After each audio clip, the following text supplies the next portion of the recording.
মা জননী ভালোবাসার খনি, চায় না কোনো প্রতিদান, তবু কেন সবাই তাকে করে শুধু অপমান।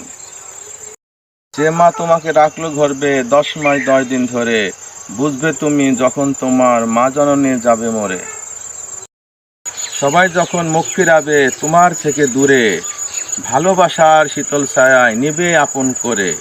স্বার্থ ছাড়া ভালোবাসার মানুষ আছে যে ভাই একজনই, সকল কাজে পাবে দোয়া, সে তোমার মা জননী। থাকতে শুধরাও তুমি, মানো কোরআনের সত্য, মায়ের পায়ে নিচেই আছে রে ভাই সন্তানের বেহেশত। স্যালুট সকল মা জননীকে। আপনারা সবাই এই ভিডিওগুলো দেখেন, এই ভিডিওগুলোকে লাইক, সাবস্ক্রাইব এবং ফলো দিবেন, কারণ এই ভিডিও বানাতে অনেক কষ্ট হয়, অনেক পরিশ্রম হয়। আপনারা যদি আমাদের সাপোর্ট করেন, আমরা আরও নতুন নতুন ভিডিও বানাতে পারবো এবং আপনাদের মাঝে উপহার দিতে পারবো। ধন্যবাদ সবাইকে।